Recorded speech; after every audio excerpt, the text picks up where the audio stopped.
Sometimes we know in our bones what needs to be done, but taking action feels like it's beyond us. So how do we take that first step when there is no certainty about where our foot will fall? The Empowering Action panel discussion that you're about to hear asks the question, how do we find the confidence to act in an uncertain world? On the panel are Tim Jarvis AM.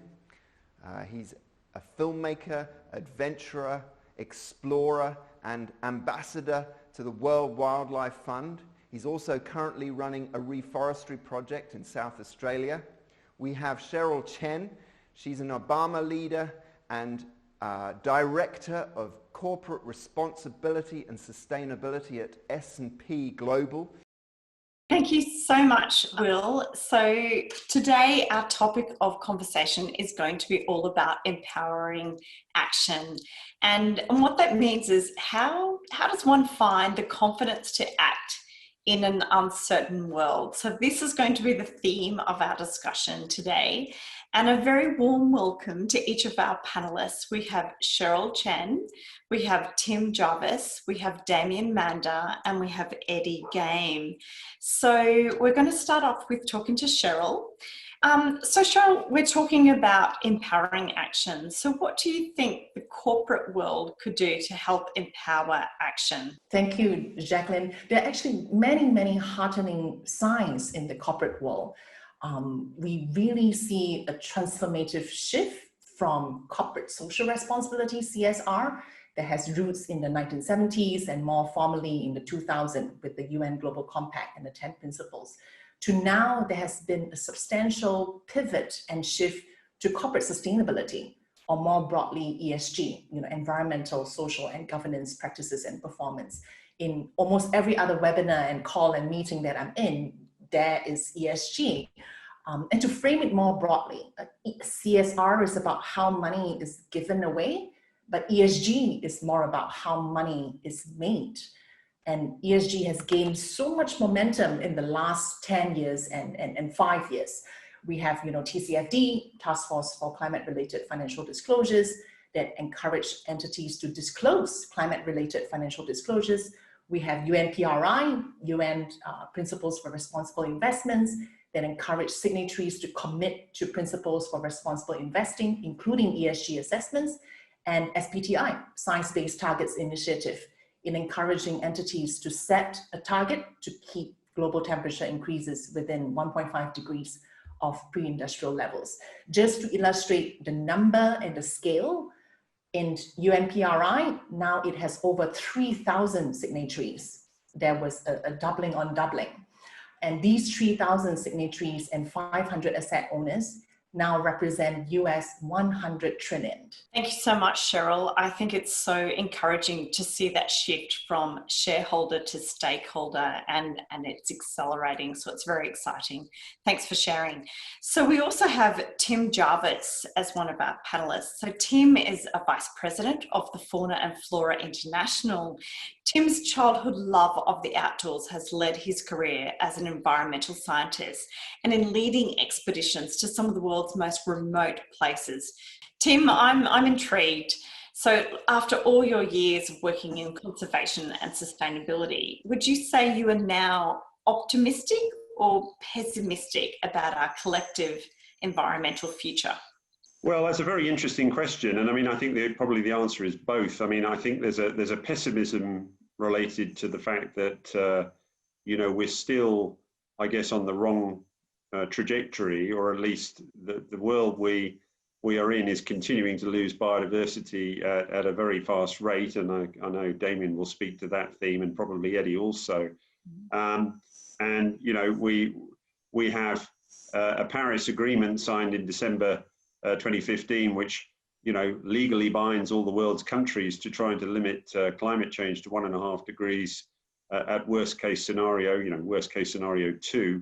And when you aggregate everybody's commitments, unfortunately, they don't get us to 1.5 degrees or 2 degrees. They get us to more like 3.5. So I'm not optimistic on that side. Having said that, we are well and truly on a journey towards saving ourselves, certainly from the point of view of climate, with with the fact that there is now a renewed commitment, not just at a governmental level, but also really at a corporate level.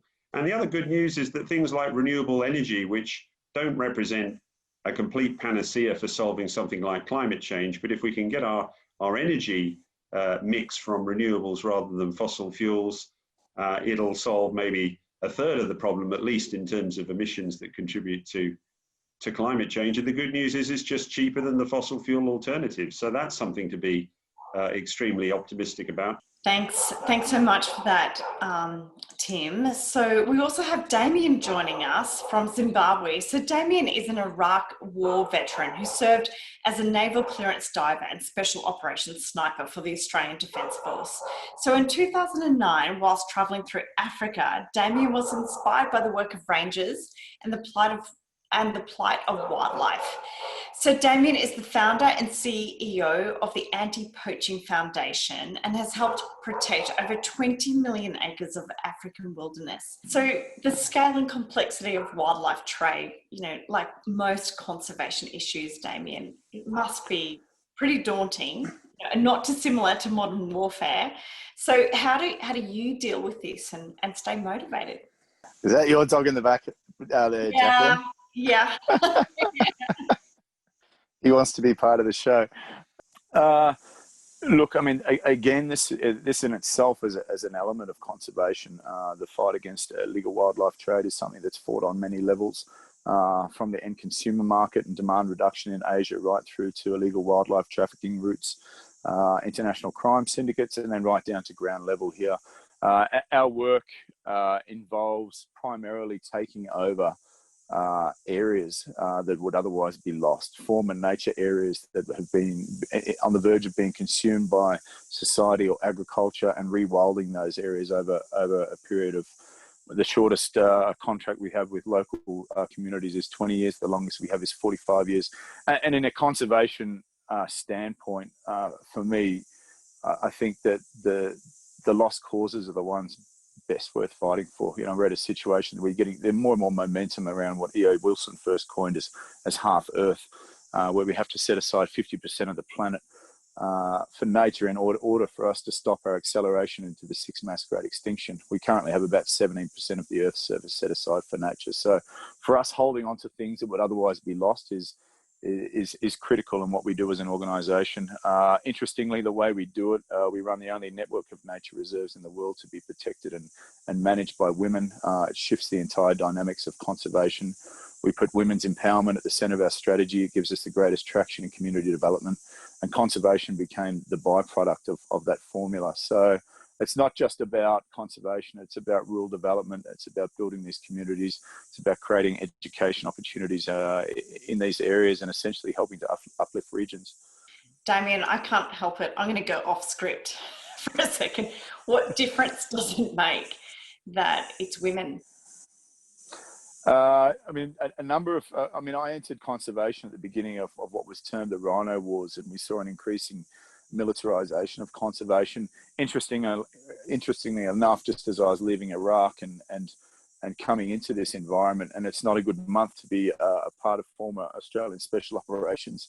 If anyone's been watching the news, unfortunate that a small handful of people have brought down the reputation of such elite fighting units, which have done so much service on behalf of this country. But that was the knowledge and the background that I entered conservation with. And we set up similar models that we'd used to fail with in Iraq. And it was only through seeing that they're not going to work in conservation either that it made us think outside the box. The introduction of women into conservation, which it became the first ever all-armed female unit to ever protect an area. But what we saw immediately was the women naturally de-escalate tension as opposed to antagonize it. So we went from having a conflict with local communities to having harmonious relationships with local communities.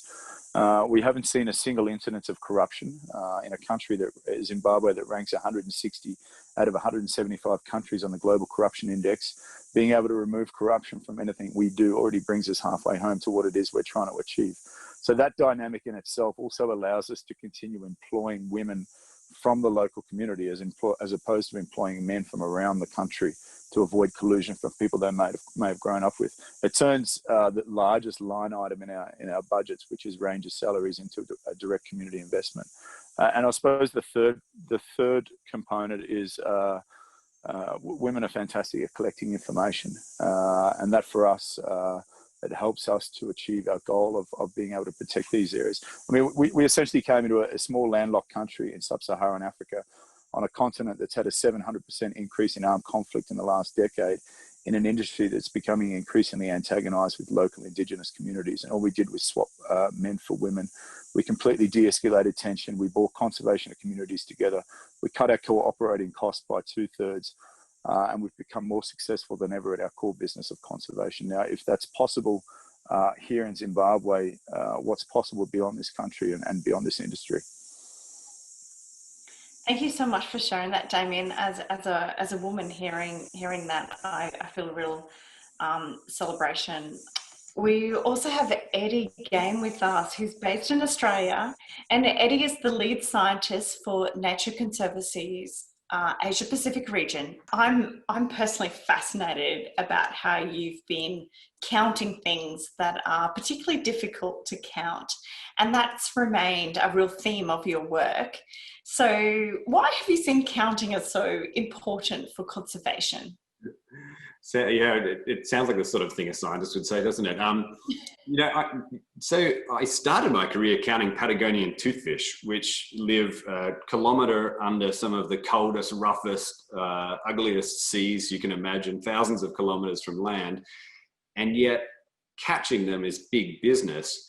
And we were incredibly uncertain how sustainable that was. But still, the government has to act. They have to decide how many you can catch each year. And that's really hard to do if you don't know how many are out there. So our work figuring out ways to count toothfish down at those depths was critical to providing some greater confidence in the way you act. And I think that, that's one key lesson, is that uncertainty is not a static feature. It's something you can change. You can influence it, and that has been probably a theme of my career is how we can effectively influence the level of uncertainty. And I think that's something that, in terms of empowering action, there are so many opportunities for really innovative approaches to helping us reduce uncertainty and increase confidence. And one very quick example, I've spent a lot of the last 5 years working on techniques for using sound to measure diversity in rainforests. And it's really hard to count species in rainforests. There's so many of them. And just when you're there, you kind of change the whole dynamic of the environment. So you have an effect. And yet you can think of it this way: if you're an investor, an individual or a company, and you want to see some outcomes for conservation, your confidence and your willingness to invest is related to your ability to see and have results that are reported on, to have a benefit that's counted. And especially if you're coming from a corporate world that's used to things that are pretty easy to count, it can be something that is difficult to get the confidence to invest in. And you never have the money to kind of do it using the full-blown scientific approaches. So, that's where I think we've turned to technology to provide an opportunity for, could be small landholders, forestry companies, communities in places like Papua New Guinea or Indonesia, to be able to measure the results of their conservation work in a way that gives people confidence to invest in it and continue to support it. Oh, thanks so much, Eddie. I also think, as you're describing the different ways of counting, particularly using the acoustics of rainforests, it's not only using technology. I also think that you're being incredibly creative as well. So it's very exciting. Keep us all posted. So, of course, the theme today is, how do we find the confidence to act in an increasingly uncertain and changing world? So I'd love just to pose that question to each of you. I think we all underestimate sometimes our own individual influence, and we even greater further underestimate our collective influence and impact. And I think once we realize that actually each of us have the agency to do things, to advocate for things, whichever station and season that we find ourselves in, either in our personal lives, we can take more responsible actions within our household, within our roles in the public, the private, or the civil society sectors. And even within the corporate world, there are two postures right now, right? One posture is more negative, because of expectations of investors, of customers and employees. We have to transform or be left behind. But the more progressive posture to take is that of inspirational leadership and role modeling, right? We need more Jane Goodalls, we need more Damiens, we need more Tim Jarvis, we need more Eddie Game. and if we all have this role modeling and peer pressure, within the companies, when your peer company actually announces the net zero target, it sets the fire in the leadership team like never before. It's like, oh my gosh, now our competitors are all setting net zero targets. What are we going to do about it? There's this fear of being left behind. And I think we can embark, we can leverage on that and turn it to the impetus to act. Oh, Cheryl, I find that so inspiring. Thank you so much for sharing that, and just that, we have the opportunity to choose to be inspirational leaders, and particularly in the corporate world, and to be ahead of the pack and to take that leadership and to embrace competitiveness in such a positive way is very, very exciting. So Tim, from your point of view, how do you find the confidence to act in an uncertain world? Well, if you've ever sent an email asking for someone to act on an issue and you send it to a large group of people, you can more or less rely on the fact that everyone will assume that someone else will do it. And I think we find ourselves, a crude metaphor, but I think that's a kind of metaphor for the way the world is. Everyone really rather assumes some other group of great initiates, maybe like us, are going to be the ones solving all the problems. But the reality is there is no us and them, it's just us. And it's really down to us to make the changes that need to be made. And that's everything from the food we eat, the way we travel, the way we invest our money, or taking a stand and deciding to pick a cause and make it our own, very much like someone like Damien, who I think has just dropped off the line. Hope he hasn't been taken by a wild cat or something, because he was in a tent when we last spoke to him. But, it really is about just finding that thing and making it our own. And if not you, who? If not now, when? It's really down to us. And these issues that we're faced with on the planet, whether it's climate change or this incredible loss of biodiversity that we're witnessing, really shouldn't happen on our watch. It's up to us to actually stand up and make a difference. And each individual should really think that they can make a very significant difference. And just take the first step. It's an expedition learning. Sometimes when things seem overwhelming, just do something and make that something that you do the first step on the path to doing more for conservation. Thanks so much, Tim. There's no us and them. So, Eddie, from your point of view, how do you find that confidence to act in an uncertain world? Yeah, no, this is something I have given a bit of thought to, because I think it can be a deeply personal thing as well, how people find that. And for me, it really starts with belief, a belief that what you're doing is the right thing to be doing. And that doesn't mean you shouldn't have an awareness that it could be wrong, but I think you have to believe in order to be able to communicate authentically. And that authenticity is so powerful at catalyzing support for the things you're doing. And so for me, the confidence to act and take big steps in the sort of projects we do really starts with belief. And that's often a process of convincing myself, and everyone has a different approach to convincing themselves and a different threshold for what that means. And so that's one. And the second part of it really is acknowledging that it's an uncertain world and the outcomes are uncertain, and being prepared to acknowledge that. In fact, and just this week, we had a big project that we've put a lot of effort into over multiple years fall down. And, you miss sometimes, it happens.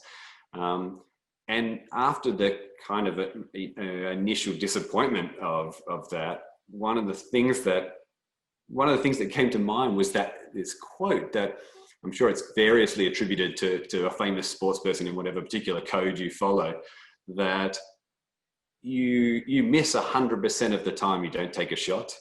And that's really what empowers the sort of actually, you need to take a shot. Otherwise you're definitely going to miss. So look, guys, we're at the end of our conversation today. It's been so exciting. And just as a wrap up, we've been talking about how to empower action. And we do have Damien with us back again from the dead.